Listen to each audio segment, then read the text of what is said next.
अस्सलाम वालेकुम, welcome to my video. कैसे हैं आप सब? हम भी अल्हम्दुलिल्लाह सब ठीक-ठाक हैं, अल्लाह का बहुत शुक्र है। आज सुबह-सुबह ही मैं बहुत जल्दी में हूँ, बल्कि कह लें कि अफ़रा-तफ़री में ही हूँ। मैं आज सुबह नमाज़ पढ़ के तो सो गई हूँ और मेरे ज़हन से निकल गया कि अरहम का आज मैच भी है, उसने जाना है। पिछले हफ़्ते भी था लेकिन तब वो पिछले टाइम गया था 3 बजे, लेकिन आज इसने सुबह जाना था और मुझे याद ही नहीं रहा। तो अब फटाफट मैं इसने मुझे आके उठाया है, इतना शुक्र है इसने ख़ुद भी अलार्म लगाया हुआ था, तो इसके लिए अब मैं नाश्ता बनाने लगी हूँ। वैसे तो अरहम ख़ुद भी अपना नाश्ता बना लेता है, लेकिन छुट्टी वाले दिन मेरा दिल करता है कि चूँकि मैं घर पे हूँ तो मैं इन्हें ख़ुद से नाश्ता बना के दूँ। तो उसके लिए मैंने ऑमलेट बनाया है, चीज़ी ऑमलेट मशरूम के साथ, और उसने 2 अपने लिए सैंडविच बना लिए हैं और अपने लिए और इनके लिए मैं अब पराठे बना रही हूँ। इनके लिए मैं ऑलिव ऑयल वाला पराठा बनाती हूँ और अपने लिए देसी घी वाला पराठा बनाऊँगी, और साथ ही मैंने जो अरहम से ऑमलेट बच गया था तो मैंने वो ले लिया, और बाकी बच्चे अभी सो रहे हैं। वो बाद में खुद ही उठेंगे और अपने हिसाब से जो उन्होंने खाना हुआ, नाश्ता करना हुआ तो मैं उन्हें बना दूँगी। इस टाइम अभी ये अरहम जा रहा है गैरेज से, इसने अपना साइकिल निकालना है और यूनिफ़ॉर्म इसने अपना पहन लिया है, तो ये खुद ही चला जाएगा। नॉर्मल तो पेरेंट्स ही छोड़ने जाते हैं बच्चों को, लेकिन आज इस दफ़ा इसकी जो ट्रेनर है उसने एक हमारी लिस्ट बना दी है, जिसके मुताबिक पेरेंट्स ने बच्चों को लेके जाना है। यानी 2 या 3 पेरेंट एक हफ़्ते जाया करेंगे और नेक्स्ट हफ़्ते अगले 2-3, और हम लोगों की जो बारी है वो अप्रैल में जाके आएगी। अरहम को भेजने के बाद मैंने नाश्ता करवा लिया है और उसके बाद मैंने जाना है, इधर हमारे गांव में एक मेला लगा हुआ है, लेकिन अरहम के अभी मैं आने का इंतज़ार करूंगी। और बारिश भी आज सुबह से 2-3 दफ़ा हो चुकी है, तो हम देखेंगे कि जब बारिश रुकेगी तो फिर हमने वो निकलना है। इसके अलावा मैंने घर की सफाई वगैरह रहती है वो अब कर लूँगी साथ ही। और ये देखें, अभी बारिश हो रही थी और हम आ तो गया था 3 बजे, लेकिन तब फिर बारिश शुरू हो गई और बच्चे बच्चे ही होते हैं। इसने सुबह से शोर मचाया हुआ था कि कब हमने क्रिसमस पे जाना है मम्मा जी, कब हमने निकलना है, और तैयार होके बैठा रहा है। काफ़ी देर हमने इंतज़ार किया, बहुत तेज़ बारिश थी। फिर इसके पापा ने इसे समझाया कि इतनी तेज़ बारिश में तो उधर मज़ा भी नहीं आएगा आप लोगों को घूमने का, तो इंतज़ार कर लो। और अब ये देखें, हम लोगों ने 1 घंटा तकरीबन इंतज़ार किया, बारिश रुकी है तो हम लोग निकल आए हैं। और ये है हमारे शहर का वो मेला जिसे क्रिसमस कहते हैं, जिधर हमने आना था। तो पिछले साल कोविड की वजह से ये मेला नहीं लग सका, जो कि हम सब ने बहुत मिस किया है। अच्छा, मैं आप लोगों को बताती चलूँ कि मैंने भी आज तक क्रिसमस का लफ़्ज़ ही सुना था और हमेशा क्रिसमस ही कहा था, क्योंकि इधर सबको समझ है कि क्रिसमस क्या है।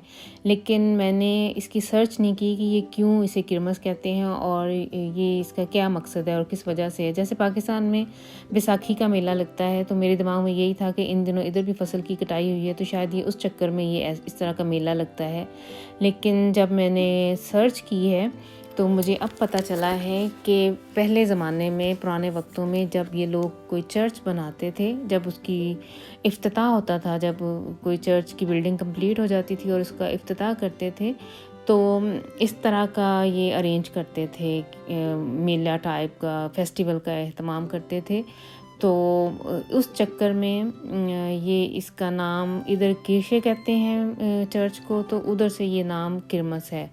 और इसका जो मैंने गूगल से मुझे पता चला है वो यही है कि चर्च की जो ओपनिंग पे ये लोग फेस्टिवल का जो एहतमाम करते थे, तो उसे क्रिसमस कहते हैं।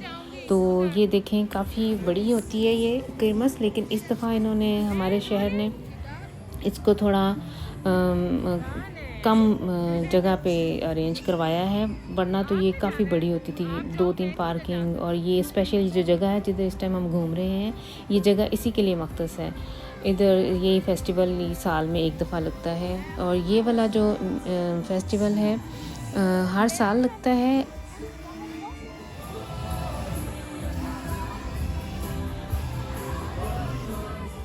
मैंने बच्चों से ये कहा है कि पहले हम घूम के देखते हैं कि कौन-कौन से झूले आए हुए हैं, कौन-कौन से लगे हुए हैं, तो फिर बाद में जो तुम लोगों ने जिस झूले पे जाना हुआ तो बाद में डिसाइड करना। पहले अभी हम 1 राउंड लगाते हैं। इस दफ़ा तो काफ़ी खुली जगह है और काफ़ी फासले पे ये झूले वगैरह लगे हुए हैं, वरना जिस क्रिसमस को हम लोग जानते हैं इधर, वो इतनी बिज़ी और इतना रश होता है उधर कि बंदे के साथ बंदा टकराता था। और साथ-साथ तंग सी जगह पे उन्होंने साथ-साथ झूले वगैरह लगाए होते थे, इतने स्टॉल होते थे कि उन्होंने इस जगह पे पूरे करने होते थे, इस थोड़ी सी जगह पे। लेकिन इस दफ़ा स्टॉल्स भी कम आए हैं और लोगों का इतना रश भी नहीं है। और वैसे भी आज जुम्मा है तो इन लोगों ने जुम्मे को स्टूडेंट डे रखा हुआ है, थोड़ी सी रियायत है। आज के दिन जो हम लोगों ने चिप लेने हैं इन झूलों पे जाने के लिए वो थोड़े सस्ते हैं बनिस्बत जो सुबह हफ्ता या इतवार की निस्बत जुम्मे को थोड़े सस्ते होते हैं। तो और वैसे भी आज चूँकि स्टूडेंट डे था तो बच्चों के साथ मैं इसलिए इन्हें लेके आ गई हूँ क्योंकि बच्चों के काफ़ी सारे क्लास फेलोज़ ने भी आज ही जाना था। तो असद और अरहम का ये कहना था कि मामा हम भी आज ही जाते हैं, उधर बहुत सारे यानी दोस्तों से भी मिल लेंगे और मेला भी घूम लेंगे।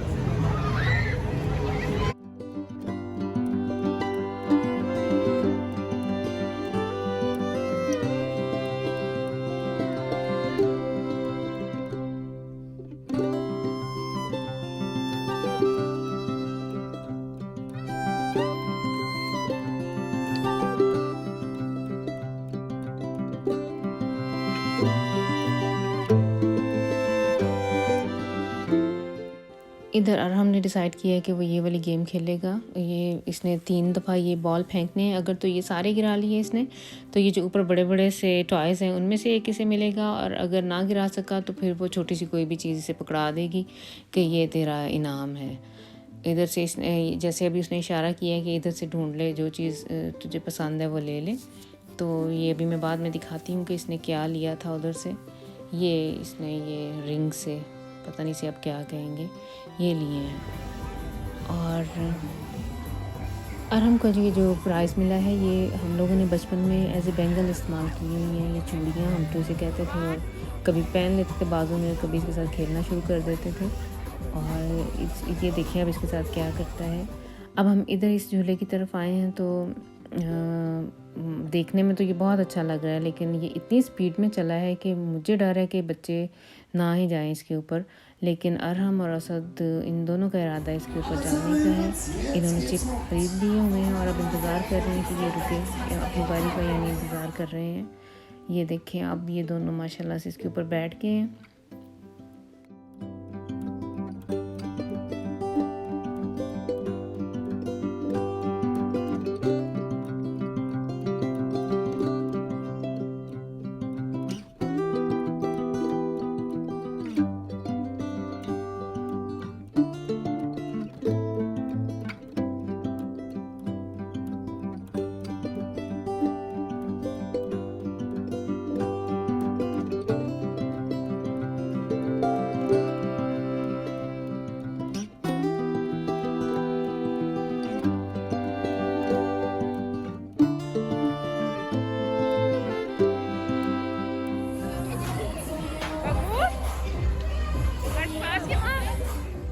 इन बच्चों ने तो सही एंजॉय किया, लेकिन मेरे जैसा बंदा मैं तो सोच भी नहीं सकती कि मैं इसके ऊपर जाऊँ, इस झूले के ऊपर। एक तो उसने रिवर्स में घुमाया, फिर फॉरवर्ड्स उसने घुमाया और बहुत स्पीड से बाद में उसने उस झूले को चक्कर दिलाए।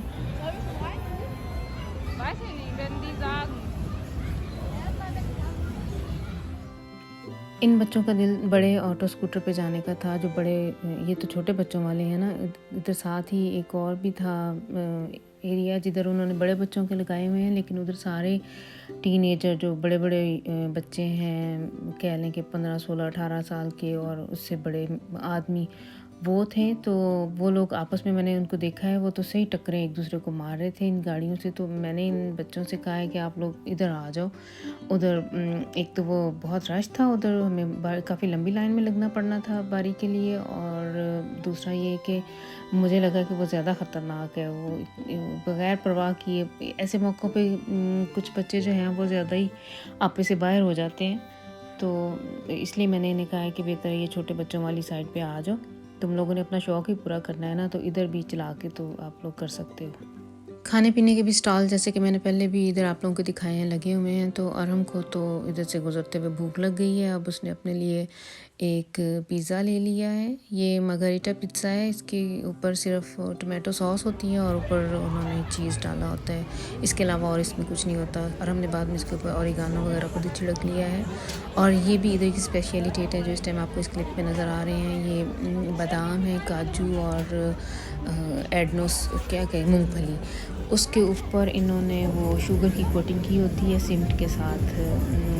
ये बहुत मज़े के लगते हैं। ये अक्सर मैं वैसे घर में भी बनाती हूँ, और लेकिन हर साल जब मैं ये क्रिसमस वगैरह लगती है तो अपने हस्बैंड के लिए मैंने ये ज़रूर साथ लेके जाने होते हैं, क्योंकि वो साथ नहीं आए हैं, वो घर पे हैं। तो ये बादाम उनके लिए मैंने स्पेशल लिए हैं साथ। ये भी कह लें कि हमने ज़रूर इधर से लेने होते हैं। क्रिसमस की सौगात है ये। जिस तरह पाकिस्तान में जलेबियाँ और कतलम्मे जो हैं वो मेलों ठेलों की सौगात होती हैं, इधर ये मिलते हैं। ये बादाम जो मैंने लिए हैं वो, और एक एप्पल मिलता है, उसके ऊपर भी शुगर कोटिंग की होती है। खैर वो तो मैं तो नहीं खाती हूँ, बच्चों को मैंने देखा है खाते हुए। किंजा भी हमारी खा लेती है, लेकिन मुझे नहीं वो पसंद। मैं सिर्फ ये अपने लिए या इनके लिए ये बादाम लेती हूँ। और अब इधर देखें कि असद को शौक़ हुआ है ये निशानाबाजी का, तो ये अब मेरा ख्याल 4 यूरो में इसने ये लिए हैं ये चिप, और इसको 5 दफ़ा ये ऐसे ये निशाना लगा सकता है। तो इधर से फ़ारिग होके अब हम घर की तरफ जाएंगे, क्योंकि मैंने रास्ते से थोड़ी सी ख़रीदारी भी करनी है। मैंने कोशिश की है आप लोगों को ये सारा इन शॉर्ट दिखा सकूं। हम लोग 4 को घंटे इधर रहे हैं, और मैंने ये भी कोशिश की है कि ओरिजिनल आवाज़ भी आप तक पहुंचा सकूं, जैसे इधर रौनक थी, आप लोग भी इंजॉय कर सकें। इस वीडियो को एंड तक देखिएगा, और मुझे और मेरी फैमिली को अपनी दुआ में याद रखिएगा। नेक्स्ट टाइम तक के लिए दें इजाज़त। अल्लाह हाफ़िज़।